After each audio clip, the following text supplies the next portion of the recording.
लगाते हैं, उनको प्रस्ताव दिया कि क्या अपने देश के लिए तुम खेल रहे हो, जूते तक तुमको देश तुम्हारा मुहैया नहीं करा पा रहा है, आओ तुम्हें यहाँ कम से कम बता मिले तो बहुत मेरा नाम होगा। तो उनका उत्तर क्या था कि प्रश्न यह नहीं है कि देश ने मुझे क्या किया, प्रश्न यह है कि मैंने देश को क्या किया। तो यह प्रश्न केवल ध्यानचंद से नहीं था, यह प्रश्न हम सभी से है।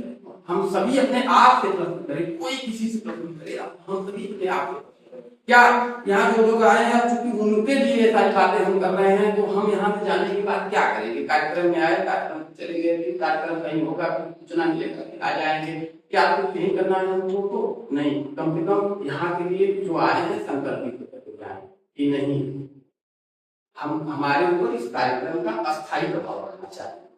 3 प्रकार के हिंदू होते हैं। अब देखिए किस तरह हिंदुओं की स्थिति दयनीय पर दयनीय होती जा रही है। 3 प्रकार के हिंदू होते हैं। पहला हिंदू, जो हिंदू है वो जानते ही नहीं कोई हिंदू, जैसे आदिवासी वगैरह है, उनको पता है जंगली बात उनको आइडिया है हिंदू है क्या है। दूसरा जो हिंदू है जानते भी हैं लेकिन मानते नहीं, जो कन्वर्ट हो, चाहे ईसाई चाहे मुसलमान भी 4-5 साल पहले कन्वर्ट हो, उसको मालूम बैठ बात तो करिए, लेकिन वो मानेगा नहीं। तीसरा कि वह हिंदू जो जानता भी है, मानता भी है, सिखा भी रखेगा, तिलक भी लगाएगा, कलावा भी बांधेगा। तीसरा हिंदू जानता है और मानता है, लेकिन हमको इन तीनों में कार्य होना। चौथे का होना है जिसके लिए, जो कि अपने धर्म के लिए, समाज के लिए लड़ने, मरने, कटने, बलिदान दिलाने के लिए तैयार है।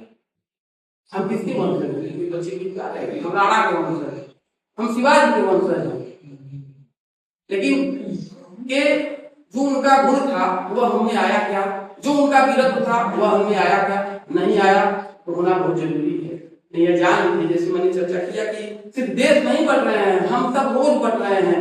जब चीजें बहुत विभक्त हो जाती हैं, पूरी तरह से आपके नियंत्रण से परे हो जाता है, तब उसको देश के रूप में मान्यता मिलता है। नहीं तो कश्मीर भी एक प्रकार से देश बन चुका था, भारत से अलग देश बन चुका था। अगर हिंदू समाज थोड़ा मतदान के माध्यम से जागरण होता है, इनका जागरण अभी तक सिर्फ मतदान तक है, मैं मानता। इसके आगे इनको संघर्ष करना होता है। तो कुछ गिने चुने लोग जो लोग यहाँ आए हैं वो उसी गिने चुने लोगों में से हैं। रानू चाचा है, दुकान पे थे, मैंने सूचना दिया मेडिकल का दुकान है आपका मीराबाद में, लड़के को फोन किया, लड़के का जन्मदिन था, वो फोन नहीं उठा पाया, शटर वैसे ही खुला, मेरी गाड़ी में आकर के बैठ गए, दुकान की चिंता नहीं की। ऐसे लोग ही असल हिंदू हैं, जिनको दुकान की चिंता है, वो आज नहीं कल वो हिंदू नहीं रह पाएंगे। वहीं कश्मीरी हिंदुओं की हाल उनकी भी हो जाएगी। तो मिला जुलाकर